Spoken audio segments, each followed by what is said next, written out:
Part 2, Mark 9 verses 14 to 29. Mga classmates, have you ever been in this situation, or can you imagine this? You've tried everything: doctors, counselors, friends, even your own desperate willpower. But the darkness does not leave.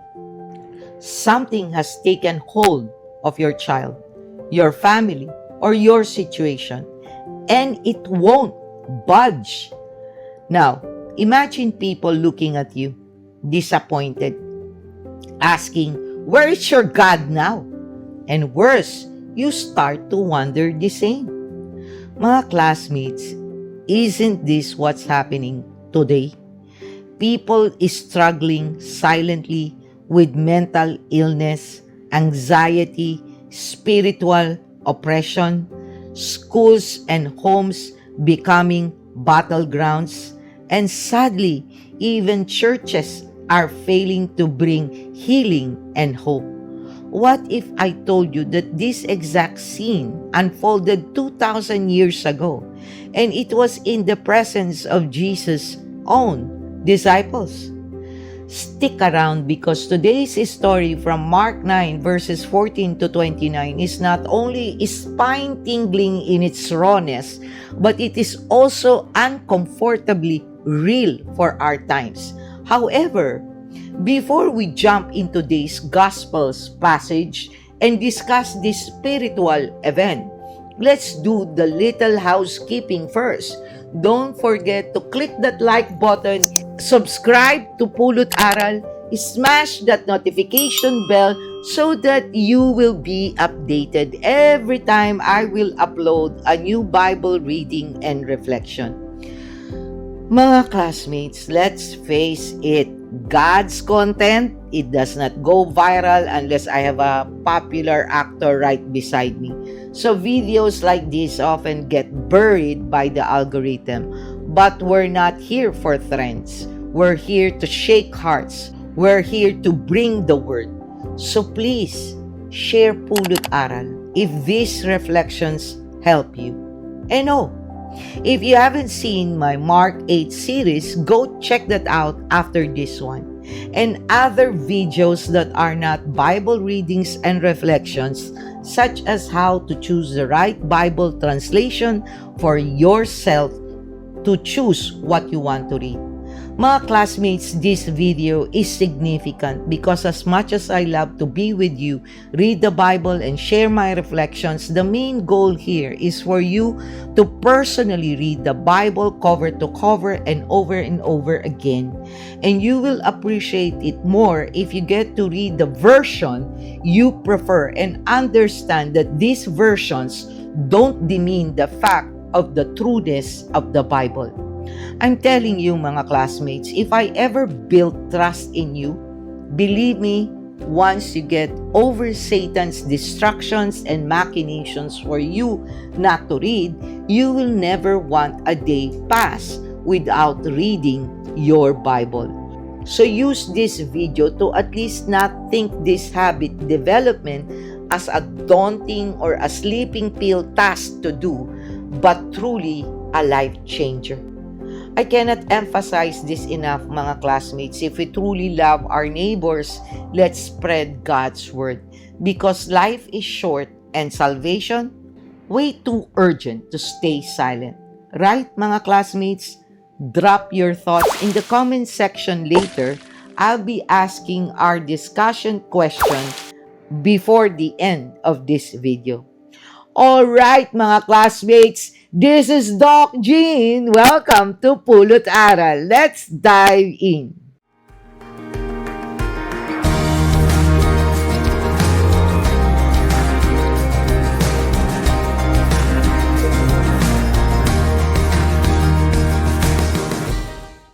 Before we start with our exciting discussion about Mark 9, let's pray and have the Holy Spirit bless us with concentration, discernment, and desire to finish reading all the way.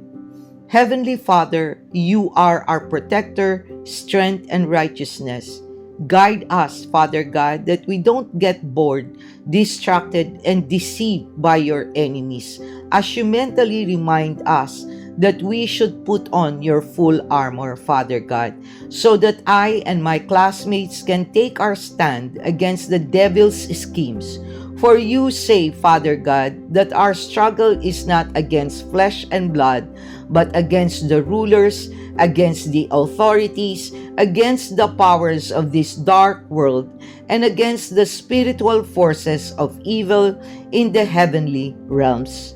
So bless us with your presence, Father God, that any of my classmates you brought here to watch this video has a conditioned heart to make them hear what you want them to hear and see what you want them to see. May I, Father God, be truly become your effective tool to encourage them to personally read your scriptures and realize how wonderful it is to have a personal relationship with you, Father God. Let not our own biases, culture, religion, and politics be used by Satan to create dissension due to the Bible discussion on this video. Let us just speak your truth and not ours. Let them be moved, Father God, to help this channel grow so we can spread and build a Bible reading community who speaks your words. Increase our desire, discern well, obediently do, and delight more to live a life according to your will. This we ask through Christ our Lord. Amen. Before we start the general overview, context, and discussion, mga classmates, let's first read Mark 9 verses 14 to 21, and I will be reading from the ESV version. Jesus heals a boy with an unclean spirit. And when they came to the disciples, they saw a great crowd around them, and scribes arguing with them. And immediately all the crowd, when they saw him, were greatly amazed and ran up to him and greeted him. And he asked them, "What are you arguing about with them?" And someone from the crowd answered him, "Teacher, I brought my son to you, for he has a spirit that makes him mute. And whenever it seizes him, it throws him down, and he foams and grinds his teeth and becomes rigid. So I asked your disciples to cast it out, and they were not able." And he answered them, "O faithless generation, how long am I to be with you? How long am I to bear with you? Bring him to me." And they brought the boy to him, and when the spirit saw him, immediately it convulsed the boy, and he fell on the ground and rolled about, foaming at the mouth. And Jesus asked his father, "How long has this been happening to him?" And he said, "From childhood, and it has often cast him into fire and into water to destroy him. But if he can do anything, have compassion on us and help us." And Jesus said to him, "If you can, all things are possible for one who believes." Immediately the father of the child cried out and said, "I believe, help my unbelief." And when Jesus saw that the crowd came running together, he rebuked the unclean spirit, saying to it, "You mute and deaf spirit, I command you, come out of him and never enter him again." And after crying out and convulsing him terribly, it came out, and the boy was like a corpse. So the most of them said, "He is dead." But Jesus took him by the hand and lifted him up, and he arose. And when he had entered the house, his disciples asked him privately, "Why could we not cast it out?" And he said to them, "This kind cannot be driven out by anything but prayer." Alright mga classmates, let's pull back for a second and set the scene so that you know the general overview and context. Jesus had just come down from the mountain after the powerful event we now call the Transfiguration. Imagine the glory, the cloud, and the voice of God echoing.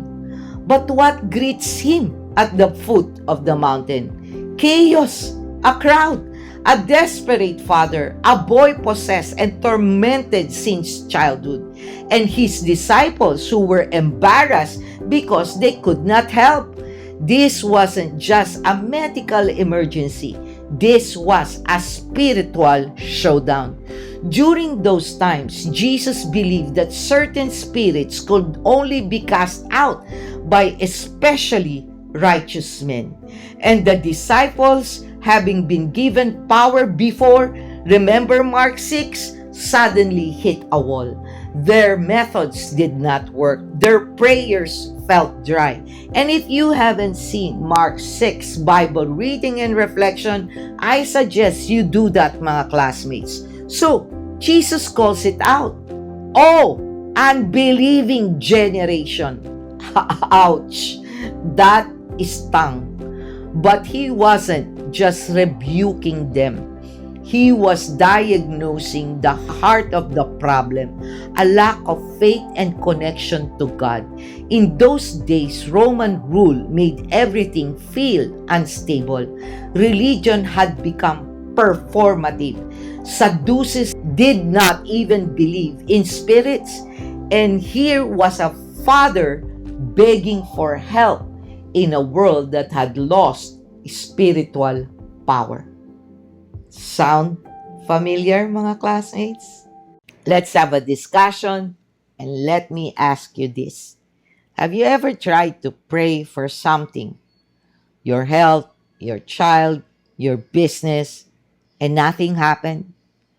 Worse, the situation got even darker. Mga classmates, I will share with you a personal story. I hope we are all in agreement that God gave us free will, right? However, I hope you also know that the consequences of the choices we make are not up to us. Correct, mga classmates? When you are making serious decisions, mga classmates, which one do you do first?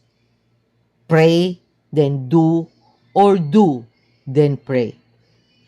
And when the answer is given to you, do you worry about what others will say or what God will say to you?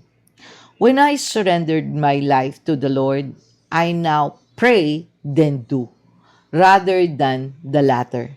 So when my aging and ailing mother felt chest pain, I asked her what other things she also felt. And while talking to her, I was already praying in my mind. Though she said that's the only thing she was feeling, and I had this nudging that she's okay, I still chose to have her brought to the ER. My justification was just for precaution at that time. That seems right and logical. Correct, mga classmates? So while she was being prepared to be brought to the ER, I took a personal moment to really pray. And again, the same nudge told me she's going to be okay. I even asked her before she left if she was feeling better, and she said yes. Yet, on my part now, my focus was no longer on what God was telling me, but on what my siblings who live abroad would tell me if something happened to her. In the ER, and of course, like any other ER, if they see an 89-year-old woman going to a hospital that mostly those who can afford will go, though in fairness, probably they are also concerned, suffering from advanced stage of dementia, Their priority is to earn and cover their ASS. So even if the initial laboratory test showed she wasn't having a heart attack and was okay, they still suggested that I have my mom hospitalized for a day or two for further tests just to be sure. At that moment, I was constantly having a conversation with God to make my mom okay. And again, a nudge told me she's going to be okay. Even if all the signs were there that my mom was probably okay, I doubted what I was thinking that God was telling me. So I asked for a cardiologist to assess my mom. I justified it to myself that if a cardiologist told me she needed to be confined, then that would be the sign. While waiting for the specialist for my mom's cardiologist was unavailable and out of the country, which should have been another sign. I discussed the medical test results with my niece, who also happened to be a resident doctor in the hospital, but in the neurology department. She too confirmed that based on the recent medical results, my mom seems to be okay. This time, mga classmates, the nudge was getting stronger in my head, but I chose to ignore it and stubbornly waited for the cardiologist referred by my niece to check my mom. I justified it to the Lord that I just wanted to be sure, but in fact, in the deepest recesses of my mind, I was failing to have faith in Him. I was more concerned about being blamed and about not having done my due diligence like any other secular people would do rather than believe and trust in Him. The cardiologist came, and of course, like clockwork in any of these hospitals, confinement was the answer. No suggestion of just giving my mom medicine and instruction for us to just come back the following morning for another series of medical tests and what to watch out for and do if she experienced chest pain again while at home. And like a flawed Christian, like the apostles who could not treat the boy, I succumbed to doubt and lost focus on God, but believed the deception of Satan and the world around me. I preferred to cover my ASS rather than believe in what God had been impressing on me that my mom was okay since morning until that late afternoon. She was checked in and went through medical tests early the following morning. Guess what the results were, mga classmates? Right, mga classmates. She was okay. And the consequence of my disbelief led us to pay more than 100,000 pesos. Why am I sharing this with you, mga classmates?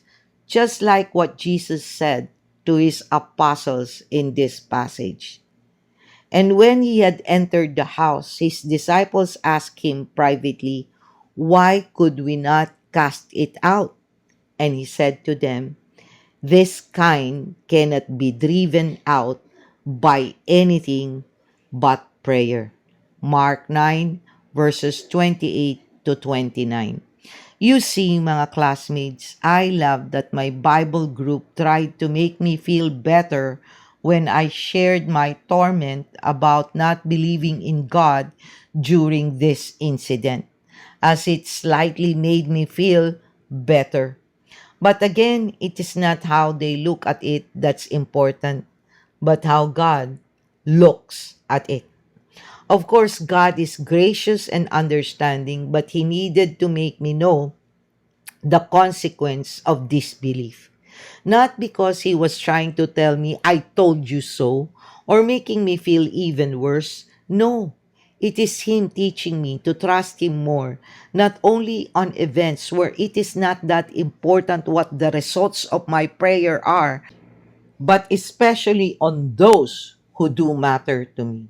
Because the more valuable what we are praying for is to Him, the greater must be our faith, not based on the result according to our preference, but His. That I can glorify Him even if my mother indeed had a heart attack episode. That the focus is not on the circumstances, but on Him who holds it. And that worship is not because we are getting what we wanted, but because we have faith that no matter what His will is, we believe it is for the good. Ask yourself, mga classmates, can you still worship the Lord even if He said no to your request and not His will to grant it to you? Comment below.